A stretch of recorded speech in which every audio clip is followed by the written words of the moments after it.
Bonjour, je suis Christophe Géloz. Donc, comme vous le devinez, je suis français et par ailleurs le directeur de l'usine de Shenyang que vous venez de découvrir en images. Cela fait 5 ans que je suis en Chine, dans cette grande usine, l'une des plus importantes du groupe, et c'est une vraie fierté. Elle a démarré sa production en 2012 et elle est équipée des procédés de fabrication les plus modernes.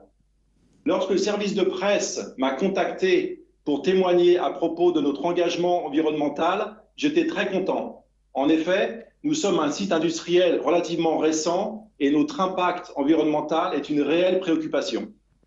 On ne l'imagine peut-être pas, mais les règles ici en Chine sont très strictes, parfois plus qu'en France, comme par exemple concernant la qualité de l'air.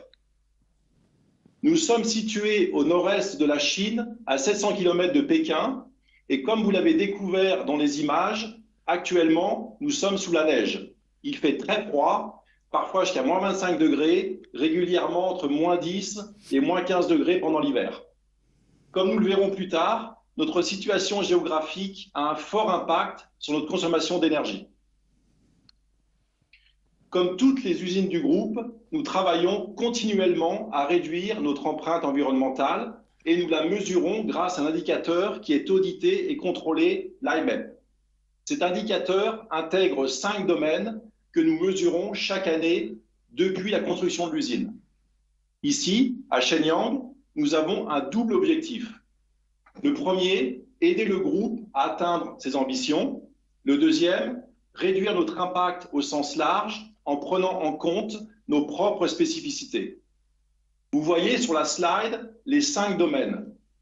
Par manque de temps, et si vous le voulez bien, je ferai un zoom sur 3 de ces domaines, les solvants, l'énergie et les émissions de CO2. Commençons par les solvants, qui sont très importants dans la phase de fabrication, au moment où on doit associer différentes nappes de gomme, c'est-à-dire des couches de gomme entre elles. Certaines ont des matériaux aux propriétés antagonistes et il est difficile de les faire adhérer, d'où l'utilisation de solvants qui ont un impact négatif sur l'environnement. Ils génèrent de l'ozone et des gaz à effet de serre. Depuis plusieurs années, nous cherchons à trouver une solution alternative et j'ai le plaisir aujourd'hui de vous dire que nous avons trouvé cette solution. Pour découvrir ce procédé, je vous emmène dans notre atelier préparation à l'usine, rejoindre ma collègue Doutier.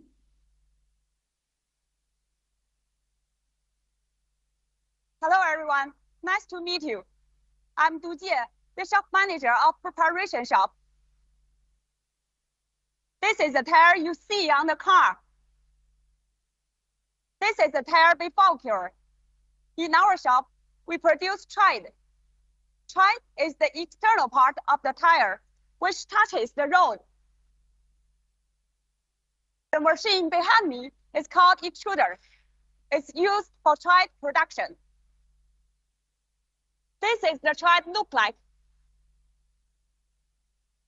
Originally, we put solvent under the tread to make it sticky. If it's not sticky, there will be bubble between the tread and the inner part. This will be a quality failure and impact on the tire performance. Recently, we modified our machine to enable it to produce a thin rubber skin, like this. We attach it under the tread. It's sticky enough to replace the solvent. By doing so, we contribute to the green planet by stop using solvent in our process. Thank you.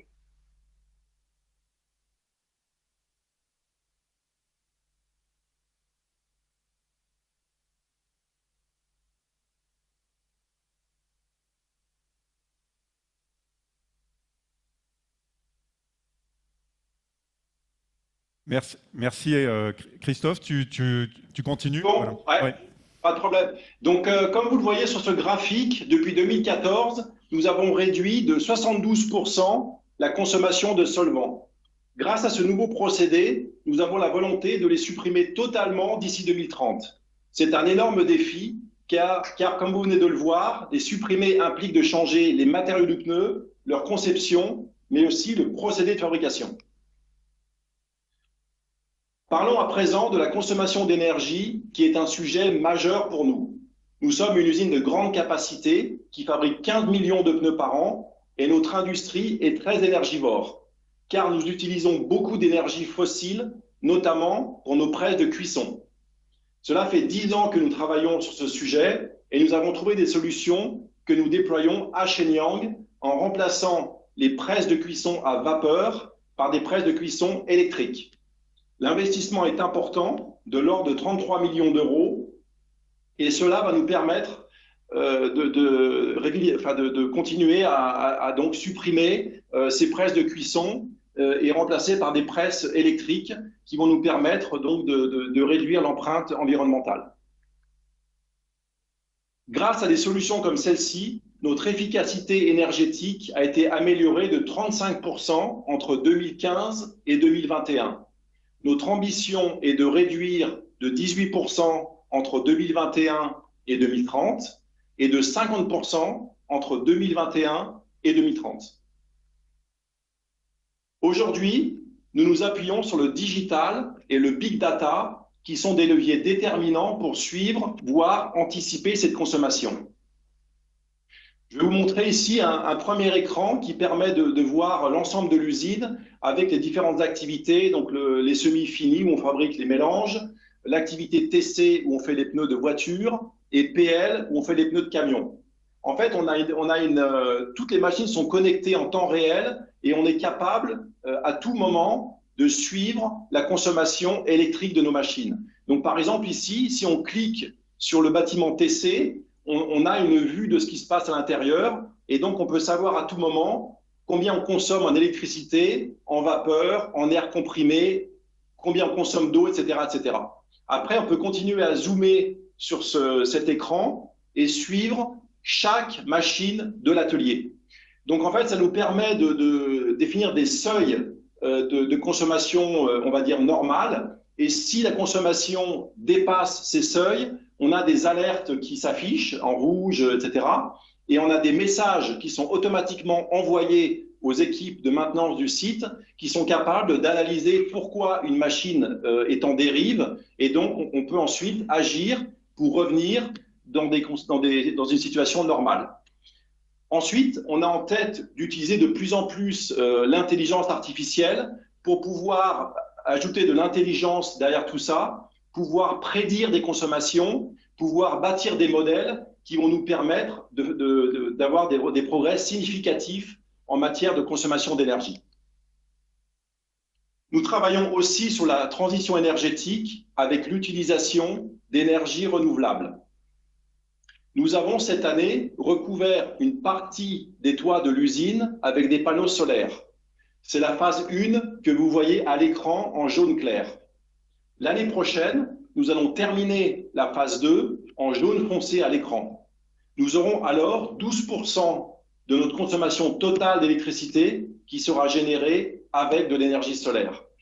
Vous voyez qu'aujourd'hui, c'est seulement 2% d'énergie solaire. Ça veut dire que l'année prochaine, on va gagner 10 points et on sera donc à 12% quand la phase 2 sera achevée.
Depuis 2014, nous avons réduit l'impact global de 42%.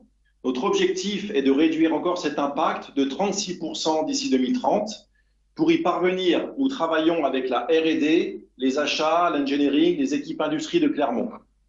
J'en ai fini de ce que je voulais vous partager avec vous ce matin, mais si vous le souhaitez, je peux rester encore quelques minutes pour vous répondre à une ou deux questions. Merci Christophe, extrêmement intéressant et franchement, on est loin de la vision peut-être que certains pourraient avoir de l'usine un peu à la Zola. Donc une usine ultra moderne et qui fait beaucoup de progrès pour son impact environnemental. Et merci aussi à cette jeune femme de nous avoir fait cette présentation en direct. Ça devait être impressionnant, donc j'imagine le stress qu'elle a pu avoir de faire ça. On peut peut-être prendre 5 minutes de questions si vous voulez pour Christophe. Oui. Oui, bonjour, Nabil Bourassi, La Tribune. C'est une question de manière générale sur Michelin, mais qui peut aussi être spécifique à l'usine chinoise. Vous investissez dans des nouvelles machines, dans des pompes à chaleur, dans des panneaux solaires. Combien ça coûte tout ça en termes d'investissement pour réduire votre impact environnemental? Christophe, tu peux nous donner un chiffre à l'échelle de l'usine? Je parlais de l'électrification des presses de vapeur, donc ça va coûter environ 35 millions d'euros.